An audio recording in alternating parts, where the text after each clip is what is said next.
Mga kapanalig, alam nyo, hindi ako magsasawang magpasalamat sa inyo. Gusto kong magbigay ng inspirasyon sa inyo kung paano ba gawin.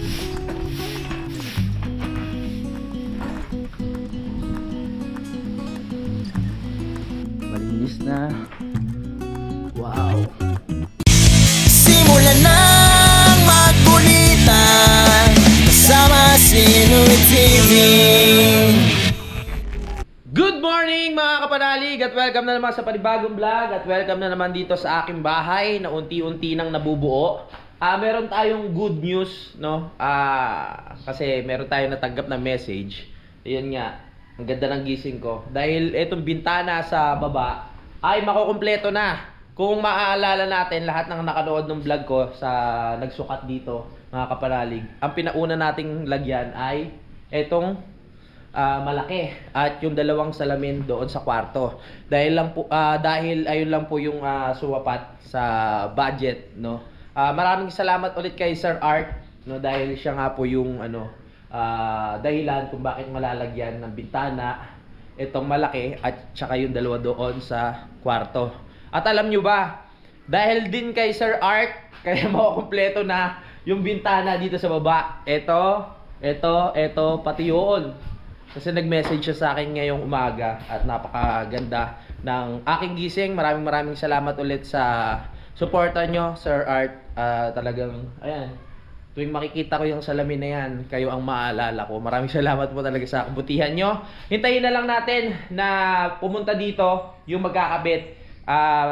Pinasuyo ko na rin kay Daddy Oms na pakisabi na napapakabitan ko na rin. Nilagyan naman nila to ng number eh.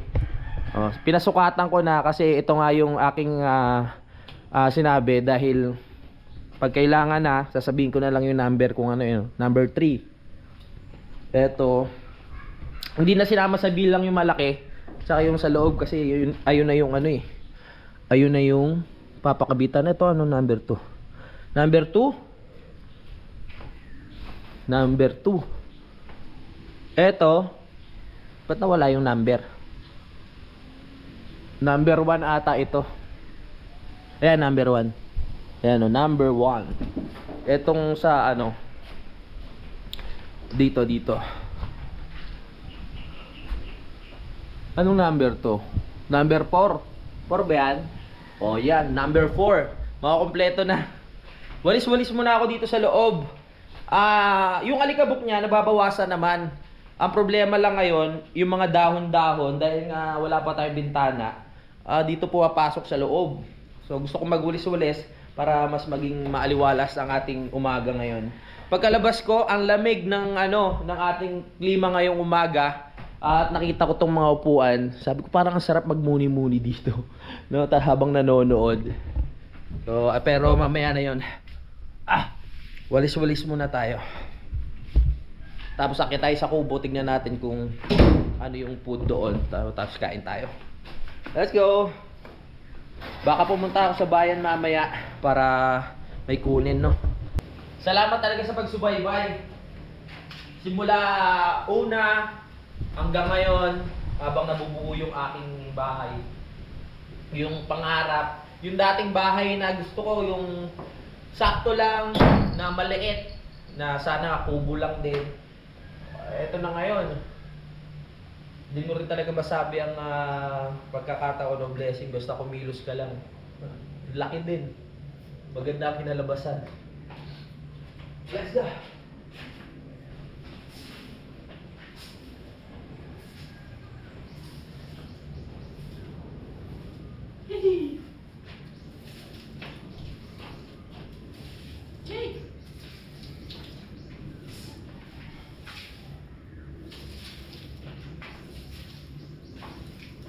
Dali ka mo.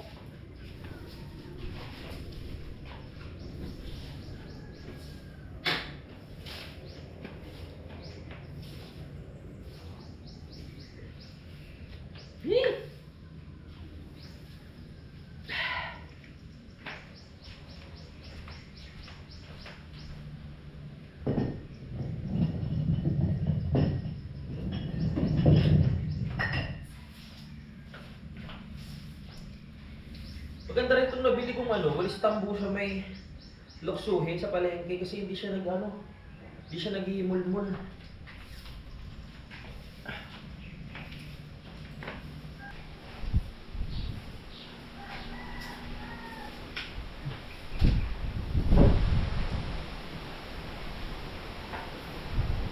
Lakas ng hangin!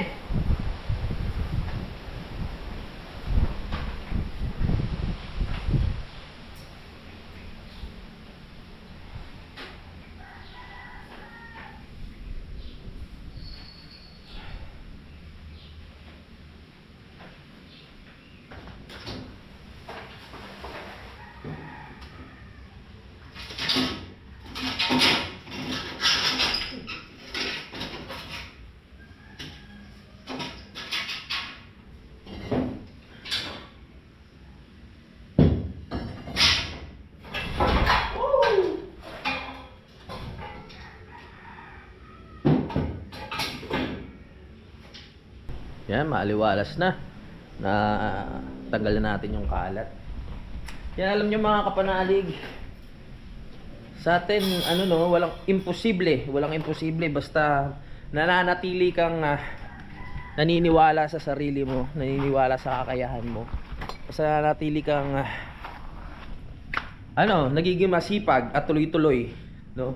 Maraming taong susuporta sa iyo, maraming taong maniniwala sa iyo mga kapanalig, basta nakikita ka ng pagkilos at kasipagan. Maraming tao na susuporta hindi lang sa mga blessings na nagbibigay, 'di ba? Marami rin tao na susuporta sa atin tulad nyo, yung mga nanonood, yung mga araw-araw na nag-aabang, yung mga araw-araw na excited sa lahat ng mga bagay na gagawin ko dito, kahit nagkukwento lang ako mga kapanalig. Yan ang tinatawag na suporta, no? Maraming salamat po talaga sa inyo. Lahat ng bagay nakakapaghintay yan mga kapanalig. Pag hindi pa tamang panahon, hindi pa talaga mangyayari. Pag hindi pa tamang panahon, hindi talaga uubra. Etong bahay ko kasi, bago to nabuo, ilang taon muna, 'di ba, naghintay ako, nag-ipon, nag-isip ng mga panibagong gimmick, ng mga panibagong content. Ay, good morning! Nandiyan na pala si Maring Roxanne. Good morning. Nasaan si pare? Andito. Nandiyan na? Okay. Kanina pa pala kayo? Kanina lang. Okay, nandiyan na pala sila. Nag-travel tayo, adventure, pumunta tayo kung saan-saan para mabigyan kayo ng mga kakaiba at mga bagong panonoorin mga kapanalig, no? Ayun, hanggang sa nag-ipon-ipon, dumating na nga tayo sa punto na ayan, nagkaroon nga ng challenge. Tapos ito, napagawa na natin at unti-unti nang natatapos. Ayan. Dahil sa challenge at sa mga nagbigay ng blessings, alam nyo na po yun, hindi ko na kayo may isa-isa. Hanggang sa nagsimula pa lang ako mag-vlog, sa bahay ko pa lang sa Bukana, hanggang makarating ako dito. Maraming salamat po sa inyo. Kung meron man akong nakalimutan at alam nyo naman po kung talagang solid kayo sa akin, ang utak ko ay talagang sobrang makakalimutin. Sa mga simpleng bagay, nakakalimutan ko na yung mga nagawa ko nung araw. Nakakwento ko na naman po sa inyo yan. Ang dami ko hindi ko rin alam kung anong meron sa utak ko. Sabi nga, wag naman sana, ang bata ko pa parang malapit na to sa Alzheimer's daw, di ba? Nagbibiru-biru pa kami ni Idol, pero wag naman sana, no? Kaya kung hindi ko man po kayo naiisa-isa at nababanggit ang pangalan nyo, pasensya na po kayo, pero alam nyo na po yun kung ano yung kabutihan na ginawa nyo sa akin. Yun, hindi ko masasabing hindi ko makalimutan kasi nakalimutan ko na nga. So, pasensya na po kayo. Alam ko naman po yung mga bagay na binigay sa akin na blessings, yung mga binigay nyo sa akin, pero hindi ko na po maalala yung mga pangalan. Mga ganun. Maraming salamat po talaga sa inyo. Pasensya na. Mga kapanalig, alam nyo, hindi ako magsasawang magpasalamat sa inyo. Hindi ko nga alam kung ilang beses kong nababanggit yung salitang salamat pag nagbablog ako. Dahil sa totoo lang, kayo po talaga yung dahilan kung bakit ako nakarating dito sa kung anong meron ako ngayon. 'Di ba? But syempre si Idol Jobber Sniper, 'di ba? Siya talaga ang nag-umpisa kung bakit ako nasa mundo ng YouTube. At syempre, kayong lahat na nanonood sa akin, na walang sawang nanonood, na kahit saan man ako makapunta, nandyan pa rin kayo. Kung kahit anong gawin kong daldal dito, nandyan pa rin kayo. Kumbaga, nasa ano kayo kahit Sa kasiyahan, nandiyan kayo. Sa lungkot, nandiyan kayo. Pero syempre, etong channel ko ay ayoko mahaluan ng ng lungkot. Gusto ko good vibes lang tayo dito. Gusto ko magbigay lang ng inspirasyon sa inyo kung ano yung nagagawa ko sa buhay ko. Gusto ko magbigay ng inspirasyon sa inyo kung paano ba gawin, 'di ba? O yung mga ganitong bagay. 'Yun. Kung meron man akong nagagawang mga videos na malungkot na nagkakaroon tayo ng problema, ayun yung mga panahon na kailangan mo rin maglabas ng sama ng loob, 'di ba? Kasi mahirap kimkimin pag talagang hindi mo na kaya. Kasi baka sumabog ka, 'di ba? Sabi nga, lagi ko naririnig, hayaan mong umiyak, hayaan mong nagasgas yung ating tiles. Sabagay, dito naman nagsasalita ako, biglang nagasgas. Ayan. Hayaan mong bigyan mo yung sarili mo ng panahon na maging malungkot. Normal yun. Hayaan mo yung sarili mong, bigyan mo yung sarili mong ng panahon para umiyak. Dahil, yan ang ng tao eh. Diba? Para mawala ang sama ng loob, para mabawasan, ang kailangan mo umiyak. Kailangan mo magsalita. Kailangan mo meron kang mapagsabihan. Yan. Kahit malakas ka, imposibleng hindi ka pa rin umiyak. 'Di ba? Maanap ka ng pwedeng kausapin, ganyan. Ba't tayo napunta sa topic na ganyan? Habang naglilinis-linis na ako dito. Ang sarap makipagkwentuhan habang nililinis yung aking lababo eh. Napakaganda kasi. Dito muna tayo sa taas. Yan, at saka mga kapanalig, aminin din natin sa sarili natin na may mga bagay tayo na hindi natin kaya. 'Di ba? May mga bagay tayo na hindi natin kayang gawin. Huwag tayo yung puro na lang kaya ko 'yan, parang ganoon. Kasi masakit 'yun eh. Pag iniisip mo laging kaya mo, okay 'yun, lagi mo isipin na laging kaya mo kasi nga dapat positibo lang tayo sa buhay, 'di ba? Pero may mga times na dapat aminin mo sa sarili mo na hindi mo kaya dahil pag hindi mo talaga kinaya, hindi masakit. Kasi sa una pa lang inamin mo na sa sarili mo na hindi mo kaya, pero sinubukan mo na kayanin. Nag-gets po ba? Kumbaga tanggap mo na, di ba? Kasi tayo mga tao, may kanya-kanya tayong limitasyon eh. May kanya-kanya tayong limitasyon mga kaya nating gawin. Diba? Pero kahit ganun, syempre, unti-untiin natin, subok lang ng subok. Kung hindi talaga para sa'yo, and hindi para sa'yo, gumawa ka ng plan B. Ganun lang. Nandito na naman si Pare Josely. Ay, salamat. Pang-almusal. Thank you, pre. Aga pa, pagod na. Oo nga. Good morning. May chili na naman tayo. Paste. Ito masarap to. Pag pipirito. Kain tayo. Hindi pa rin pala kumakain si Kayumot. Pre, pasabay nga ng dyan. Kutsara. Tikman natin tong chili garlic na dala ni Paring Jose. Kain na tayo. Doon muna. Itong ulam namin, kagabi pa to. Yung naggata kasi si Kanoy. Mamaya mamamalengke kami. Para kunin na rin natin yung blessing na dumating para sa bintana. Baka manipis yung nabili na. Oo, pangit daw talaga. Nagka-problema lang dun sa duktungan ng tubig kasi hindi tawag dito, hindi magandang klase yung nakabit. Pero sinabi na ni Daddy yun, baka una pa lang alam na ni Daddy Oms magkaka-problema tayo dito sa T. Ayun nga, siya pumutok. Pero pinatay muna namin yung tubig. Siyang pinatay dito lang. Diyan muna pinatay. Yung kaganda may patay sa mabit malapit. Ayusin na lang. Kuya, kaya na yun ni Kuya.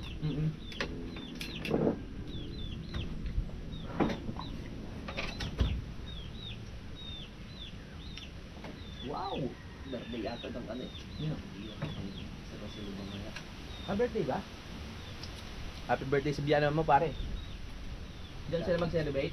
Sabi niya, kung mag-isa kayo, yun kayong dalawa. Anong oras kayo, we? Sabi niya, Uuwi nga pala. Wala yun. Hapon pa naman ba?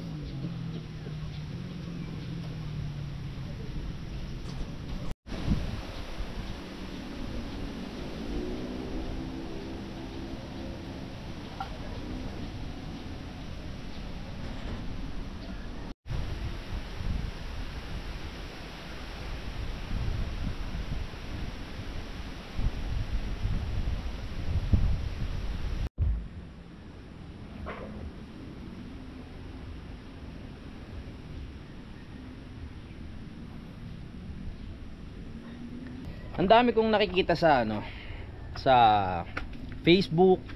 Siyempre sa atin ngayon maano na syempre dahil sa Facebook marami tayong nalalaman, sa Google marami tayong nakikita. Sa Facebook nakakita ko ng mga style ng bahay. Tapos nakikita ko yung mga underground. Ayun pa yung parang ang sarap magkaroon ng underground do. Tapos doon sa ilalim kompleto ka na din, pwedeng tambayan. Ayun sana yung pinaplano ko rin dito dati, pero sa lakas ng pag umuulan dito hindi rin uubra yun eh. Sa bagay, basta meron lang naman nakalawit sa lupa na konti, di ba? Pwede na yun. Wala lang, nakakwento ko lang pero hindi ko gagawin yun. Para sarap na sa feeling na yung bahay mo merong underground, di ba? Wala sa'yo, one take ulit. Ba't may mga, saan galing mga bato na to? Yeah. Ituloy ko na lang yung paglilinis dito para may magawa naman ako mga kapanalig, para hindi ako puro daldal lang sa inyo. Sisinupin ko na lang yung mga gamit. Kasi wala na naman gagawin sa ngayon, bintana na lang naman, hindi na tayo masyadong hindi na makalat yung trabaho. Pwede tayo magligpit. Let's go. Ayusin na natin tong freezer, lagay na natin sa tamang lagayan. Pasensya na kayo ha, nadumihan tuloy sila. Ang dami pang kalat dun eh. Tapos ito ayusin din natin. Saan kaya natin lalagay ito? Kahit dito muna sa gilid no, nakaharap dito, para maaliwalas lang tignan.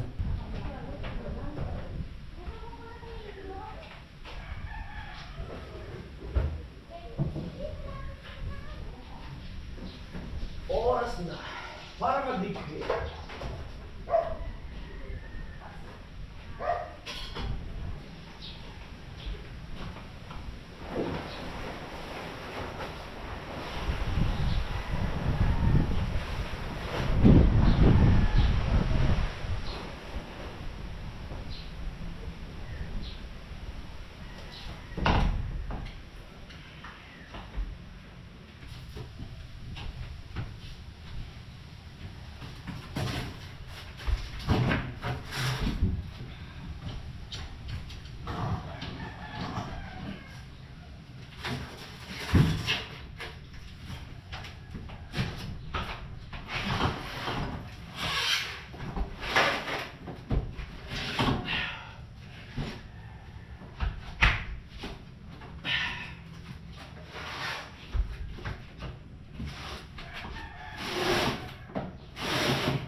sa'yo.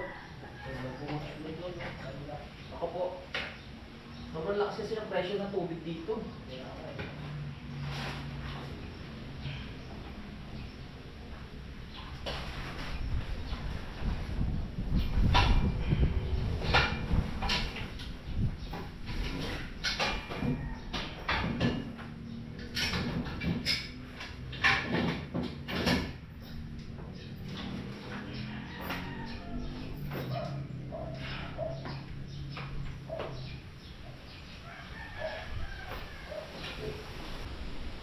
Ayan, maayos-ayos na kaysa kanina, di ba? Malinis-linis na siya. Yan. Maliwalas. Malinis na. Wow. Excited na ako malagyan to ng salamin. Itong mga bintana natin, no? Alam nyo ba? Kanina pa ako daldal ng daldal dito. Kung ano-ano na yung nakukwento ko. Hindi pa pala naka-play yung video kanina. Ayan, ano ba yan? Pahinga muna ako. Tsaka ako na lilinisin ng sobrang linis. Plano ko sana kanina wisikan ng tubig eh. Ang naging problema lang, wala kaming tubig ngayon dahil nga nagka-problema doon sa duktungan. Bibili pa ako. Tsaka ako na to asikasuhin pag meron ng mga bintana, tsaka na natin wisikan ng tubig o sabuyan para hindi naman sayang yung effort natin, no? Pag may bintana na kasi wala nang lulusutan yung mga dumi o alikabok, kaya talagang magiging mas malinis na dito. Gusto ko lang ulit magpasalamat kay Sir Art, no? Dahil nga po dun sa kabutihang loob nyo sa pag bibigay sa akin ng regalo sa bintana natin at makukumpleto na itong baba, no? Nakakatuwa dahil pag may bintana na, mas makikita na natin yung forma ng bahay, mas makikita na natin yung ganda, no? Lalo magkakadating at syempre safe na tayo sa ulan, no? Safe na tayo sa ulan, sa lakas ng hangin, di ba? Excited na ako para doon. Next week magkakaroon na to. Abangan niyo, no? Ayun pa yung isa sa sa kabanata ng ating vlog. Ayun pa yung isang excited ako pag nakabitan na to. Ayun, puro ibon lang yung maririnig mo dito. Ang dami kasing ibon dun sa taas. Ibon, kuliglig, lakas ng hangin. Plano ko, wawalisin ko muna tong harap ng bahay para malinis naman. Sarap pagpawisan sa umaga. Tuwing nagbablog ako na ano yung naririnig yung hampas ng hangin, no? Nakaka-relax talaga dito eh. Makakapag muni-muni ka talaga ng matindi.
Okay, nahawan ko na yung mga kalat dito, but hindi pa perfect. Sana tayo mag general cleaning. Siyempre sa loob, aliwala. So, ang sarap pagpawisan. Konting kilos, pawis, sarap. Dahil nakapaglinis na tayo dito mga kapanalig, oras na para magpaalam, para makagawa pa tayo ng pang isang vlog at isang update sa inyo. Titignan ko pa kung ano pa yung mga pwede kong gawin dito sa bahay, dito sa paligid. No, maraming salamat po sa panonood. Maraming salamat sa pagtulong sa paglilinis dito. At ayun, hanggang dito na lang po. Bye-bye. Simulan ng magkulitan kasama si Inuit TV.